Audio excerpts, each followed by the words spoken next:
પ્રેમ પ્રણામ સુંદરસાજી. અષ્ટાદશોધ્યાયની અંદર આગળનું પ્રકરણ મેં ચાહત ન સ્વાંત ઇન ભાંત. ઇન્દ્રાવતી સખી પોતાના આત્માના સ્વ ઉદ્ધાર માટે અત્યંત વિરહની પરાકાષ્ઠામાં જઈને તામસ ભાવથી એટલે ઉત્તમ પ્રકારનો વિરહ કરી અને પરમાત્માને સાક્ષાત સ્વરૂપમાં દર્શન કરવા ચાહે છે. અને તેની માટે જે અનેક ઉપાય અને અનેક પોતાના આત્માની શોધ કરતાં કરતાં અન્ય બ્રહ્માત્માઓને પણ સંબોધન કરતાં કહે છે કે આ ક્ષણભંગુર જીવનની અંદર કઈ રીતે આપણે આપણી આશાનો તેમજ અહીંયા કયો પ્રકારની જે ઈચ્છા તૃષ્ણા થાય છે તેનો પરિત્યાગ કરી અને નમ્રતા અને ધૈર્યતા ધારણ કરી પરમાત્માને સન્મુખ થવું જોઈએ, જેથી તેમના પ્રેમની અનુભૂતિ થઈ શકે. તો ઇન્દ્રાવતી સખીને એ જ પ્રેમનો અનુભવ, ધનીનો અનુભવ અહીંયા આગળ સાક્ષાત કરવો છે. એટલે વિરહની ઉત્તમ પ્રકારની ગતિનો તે અનુભવ કરતા કહે છે, મેં ચાહત ન સ્વાંત ઇન ભાંત અજુ આઉધ અંગ ચલે ઇન નૈનો દોનો નેક નીર ન આવે નીર દરદ દેહા જરદ ગરદ રદ કરે મેં ક્यों ધરું ધીર અસ્થિર શરીર. ગૃહ તામસનું પ્રકરણ આને કહેવામાં આવે છે. ખૂબ જ જોશની સાથે ઇન્દ્રાવતી સખીએ તેમની આ વાણીને સ્પષ્ટ કરતા કહે છે કે હું ઇન્દ્રાવતી મહામતી દરજ્જામાં પહોંચી અને અહીંયા આગળ કહેવા માંગુ છું કે જે આ દિવસ સુધી હું 4 આશ્રમ પર ચાલી રહી હતી, જેમ કે બ્રહ્મચારી આશ્રમના 25 વર્ષ, તેમજ ગૃહસ્થાશ્રમના 25 વર્ષ, તેમજ વાનપ્રસ્થ આશ્રમના 25 વર્ષ અને સંન્યાસ આશ્રમના 25 વર્ષ. આ જોઈને હું મારા આત્મા ઉદ્ધાર માટે આગળ વધી રહી હતી. પરંતુ હવે આ જ આશ્રમની સાથે મને આટલું બધું ધૈર્યતા ધારણ કરવું મુશ્કેલ બની રહ્યું છે, કારણ કે મને તો તે પરમાત્માના પ્રત્યક્ષ દર્શન કરવા છે. તો આ જે આશ્રમ છે તેની અંદર રહીને જ મારા આત્મ ઉદ્ધારની ગતિને પણ મને તીવ્ર કરવી છે, કારણ કે આ જ શરીર છે કે જેના દ્વારા આના જ્ઞાનેન્દ્રિય, કર્મેન્દ્રિય તેમજ જે વિષયાદી છે તેને ફેરવીને બ્રહ્મધામની અનુભૂતિ હું કરી શકું છું. તો આ શરીર જ આપણું એક અંગ બને છે. આના સિવાય બીજું કોઈ માધ્યમ જ નથી, કોઈ બીજો આધાર નથી કે આપણે તે સાધ્ય તત્વ પરમાત્માને પ્રાપ્ત કરવાનું સાધન કોઈ મળી શકે. તો આ શરીરરૂપી સાધનને જ સમજાવીને પ્રેમથી તેને વાળી અને પરમાત્માની ઓર ઉન્મુખ કરવાના છે. તો અહીંયા બીજા કોઈ પણ સાધનો આપણને ઉપયોગી આવવાના નથી, સિવાય કે આપણું આ શરીર અને આપણી ચિંતા, આપણું લક્ષ્ય પરમાત્મા માટેનું એ જ આપણને અહીંયા આગળ ખૂબ જ મહત્વપૂર્ણ બનશે. તે આપણને અનુભવ કરવામાં સહાયક બનશે. અને જ્યાં સુધી સેવા ઇત્યાદિની અંદર પરમાત્મા માટે પ્રેમ લાગતો નથી ત્યાં સુધી આપણું આ જીવન નિરર્થક થશે. પ્રેમ પરમાત્મા માટે ઉત્પન્ન કરવો ખૂબ જ જરૂરી બને છે, અને તે નિશંક જ્ઞાનના દ્વારા પ્રેમ આવશે. કારણ કે શાસ્ત્રની અંદર જ કયો પ્રકારના વિવેચન છે અને તેની અંદર પણ ક્ષર, અક્ષર, ઉત્તમ પુરુષ, અક્ષરાતીત પુરુષની પણ વ્યાખ્યા છે. તો આવા એક જ્ઞાનનો સચોટ એટલે કે નિશંક નિર્ણય કરી અને આગળ વધીએ તો આપણે અક્ષરાતીત ધામ એટલે કે પૂર્ણ બ્રહ્મ પરમાત્માનો સાચો માર્ગને પ્રાપ્ત કરી શકશું. પરંતુ આ બધાની અંદર મૂળભૂત વસ્તુ તો આપણું શરીર જ છે, જે જૂઠું છે છતાં પણ ખૂબ જ ઉપયોગી છે. તો આવા જૂઠા તેમજ જે આપણને ઉપયોગી બનાવનાર શરીર છે તેને આપણે એવા કસોટીમાં ચડાવીએ કે એવો રંગ લાગી જાય કે અહીંયા સંસારની સારી લૌકિક આશાઓ, ઉમંગ, મોહ, મમતા ઇત્યાદિના ટુકડા ટુકડા થઈને ધૂળની જેમ ઉડી જાય, અને તેમજ આપણે આપણી આત્માને પરમાત્માના ચરણોમાં આપણા આત્માના આત્મોદ્ધાર માટે ત્યાં આગળ ઉન્મુખ કરી શકીએ. કઠિન નિપટ વિકટ ઘાટી પ્રેમ કી ત્રંબક બંકો સુરો કિનો ન અગમાય ધાર તરવાર પર સચર સિંગાર કર સામી અંગ સાંગા રોમ રોમ ભરાય. અક્ષરાતીત પૂર્ણ બ્રહ્મ પરમાત્મા જે પ્રેમ સ્વરૂપ છે, કારણ કે શાસ્ત્રની અંદર જ કીધું છે રસો વે બ્રહ્મ, બ્રહ્મ વે રસઃ. પ્રેમ સ્વરૂપ જ પરમાત્મા છે અને પરમાત્મા જ પ્રેમ સ્વરૂપ છે. પ્રેમ જ પરમાત્માનું નામ છે. તો આવા પ્રેમ સ્વરૂપ પરમાત્માને પ્રાપ્ત કરવા માટે આપણા દિલની અંદર તેમના માટે પ્રેમ ઉન્મુખ કરવો ખૂબ જ જરૂરી છે. અને પ્રેમમય સાધના વગર પરમાત્માના ચરણો સુધી પહોંચી શકાતું નથી, અકાટ્ય અસંભવ છે. એટલા જ માટે પોતાના અંતસ્કરણની અંદર પ્રેમને ધારણ કરવો, શરીરને નિર્મલ પવિત્ર કરવું, અંતસ્કરણને નિર્મલ પવિત્ર કરવા એ ખૂબ જ ઉપયોગી છે, જેના લીધે આપણે કટિબદ્ધ થઈને એક જ માર્ગની અંદર પ્રેમમય માર્ગ એટલે કે પરાદશદા પ્રેમ લક્ષણા ભક્તિના માર્ગની ઉપર ચાલી શકીએ છીએ. અગર જો પરમાત્માને પ્રાપ્ત કરવા હોય તો આ ભક્તિ પ્રેમમય ભક્તિના સિવાય બીજો કોઈ પણ ઉત્તમ રસ્તો જ નથી. અને તેની અંદર પણ આપણે અલગ અલગ પ્રકારની દુવિધા અને મુશ્કેલીને અનુભવ કરીએ છીએ, કારણ કે અહીંયા આગળ લોક મર્યાદા, કુલ મર્યાદા અને વેદ મર્યાદાને પણ પાલન કરવું જરૂરી બને છે.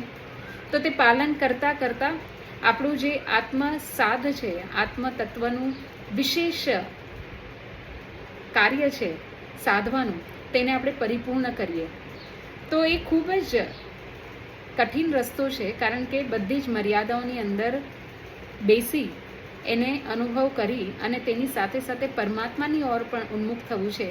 તો અહીંયા તો કોઈ વિરલા જ ચાલી શકે છે.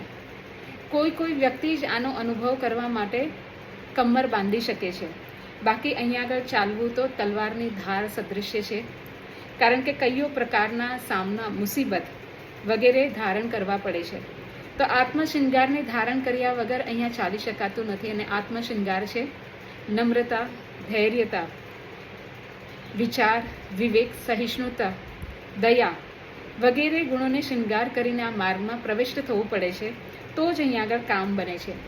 અને આપણા હરેક શરીરના અંગ પ્રત્યંગને શટરાગ તેમજ વિષય અગ્નિથી દૂર કરવા પડે છે, કારણ કે તે જ આપણને ભાલા સદૃશ્ય મારશે અને આપણી અંદર અહીંયા સંસાર રૂપી અગ્નિને જલાવશે, અને જેથી કરીને આપણે માર્ગથી ચ્યુત થઈ શકીએ.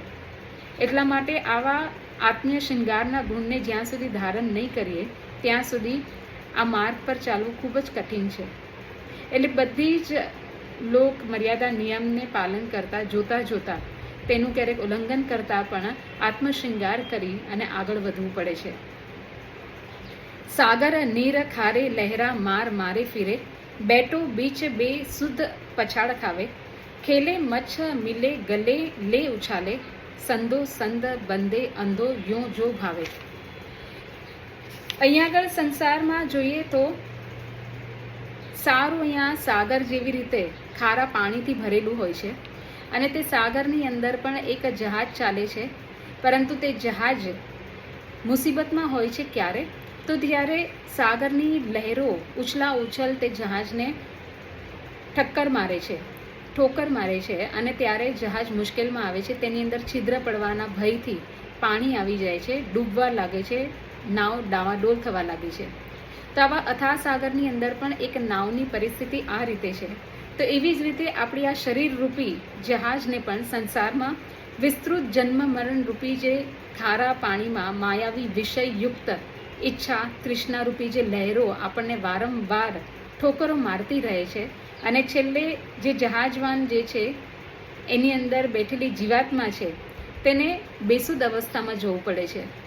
એ અહીંયા આગળ જઈ શકતું નથી અને કર્મથી ચ્યુત થઈને તે સંસાર રૂપી જ ઈચ્છા અને તૃષ્ણાને ભોગવવામાં લાગી જાય છે. તો આને બચાવ કરવા માટે, મદદ કરવા માટે તો કોઈ પહોંચી શકશે નહીં. એટલા માટે ઇન્દ્રાવતી કહે છે કે ખૂબ અફસોસની વાત છે, યદિ આપણે આપણા શરીર રૂપી જહાજને ઈચ્છા તૃષ્ણા રૂપી વિષય આદિથી બચાવી શકતા નથી, તો આપણે અહીંયા આગળ જ સંસારની અંદર ફસાઈને ધોકા ખાઈ લઈશું. કોઈ આપણને બચાવવા આવશે નહીં. અને યદિ જો બચાવવા પણ આવ્યા તો આપણે આપણા જે દિલરૂપી એટલે કે આત્મ સાધન રૂપી સંતોષ કોઈની પાસે રાખશું, જેવા કે અલગ અલગ પ્રકારના અહીંયા આગળ ધર્મ છે તેની પાસે જઈને જ્યારે આપણે આપણા આત્મસંતોષ માટે ઈચ્છા રાખીએ છીએ તો આપણે ફસાઈ જઈએ છીએ, કારણ કે તેઓ અનેક પ્રકારથી આપણને લોભ લાલચ આપી તર્ક વિતર્ક કરીને અલગ જ પ્રકારનો માર્ગ દેખાડી દેશે, જેથી કરીને આપણે એ માર્ગ પર ચાલવા લાગીએ છીએ. તો આપણી ધર્મની રક્ષાર્થ માટે આપણે શરણ લેવા જઈએ છીએ ધર્મવેત્તા બ્રહ્મ તત્વ પાસે, અને ત્યાં આગળ તેઓ મોટા મોટા મગરમચ્છની જેમ બેસેલા હોય છે, જે આપણને ગલી જાય છે, પોતાના જ અનુભવ તેમજ પોતાના જ માર્ગની અંદર તર્ક વિતર્ક દ્વારા ફસાવીને. તો આ રીતે બ્રહ્મ લક્ષ્ય રહિત થતા જ્ઞાનની અંદર આપણે એકદમ જ ભોળવાઈ જઈએ છીએ અને જે પરમાત્માનો પ્રેમરૂપી માર્ગ છે તેને સમજી શકતા નથી. અને આવા લક્ષ્યરૂપી જે જ્ઞાન છે તેને કઈ રીતે અહીંયા આગળ સરખાવે છે ઇન્દ્રાવતી, કે એક બિલાડી એક ઉંદરને રમાડતી હોય છે અને રમાડતા રમાડતા તેને ભક્ષી લે છે, એટલે કે ખાઈ લે છે. તેવી જ રીતે અહીંયા આગળ જે સંસારના અલગ અલગ ધર્મ છે, પ્રસિદ્ધ ધર્મ યા નાના મોટા, પોતાના તર્ક વિતર્કના દ્વારા તે આત્મસાદ કરવા આવેલી જે જીવાત્મા છે તેને પોતાના જાળની અંદર ફસાવી દે છે અને તેને નિગલી દે છે. તો સહી રાસ્તો તે જીવાત્માને મળતો નથી અને અહીંયા આગળ જ જે નશ્વર માર્ગ દેખાડવાવાળા સ્વર્ગ, વૈકુંઠ, નિરાકાર, નિરંજન આદિ જે પણ માર્ગ દેખાડવાવાળા છે તેની અંદર ફસાઈ જાય છે. અખંડનો માર્ગ દેખાતો નથી.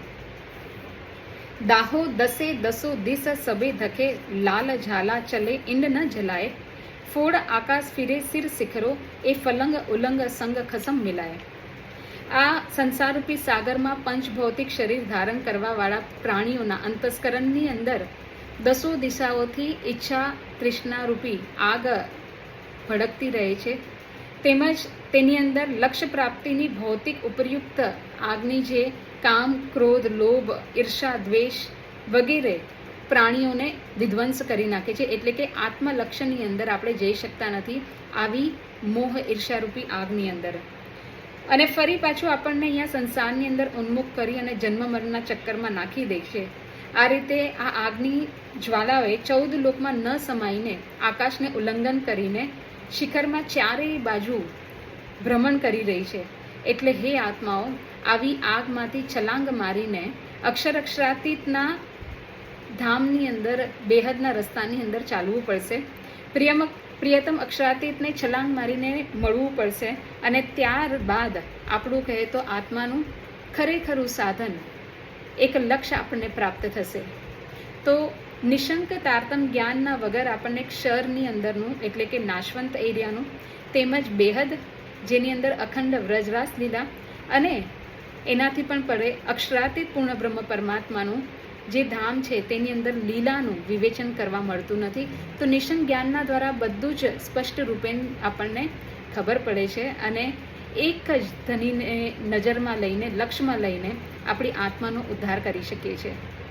તો આવા સુંદર પ્રકરણની સાથે ઇન્દ્રાવતી સખી મહામતી દરજ્જામાં પહોંચી અને આપણને સુંદર લક્ષ્ય બોધ આપી રહ્યા છે. અલગ અલગ પ્રકારથી આપણને વિષયને સમજાવી રહ્યા છે, જેથી કરીને આપણો આત્મોદ્ધાર થાય. પ્રેમી પ્રણામ સુંદર સાજી.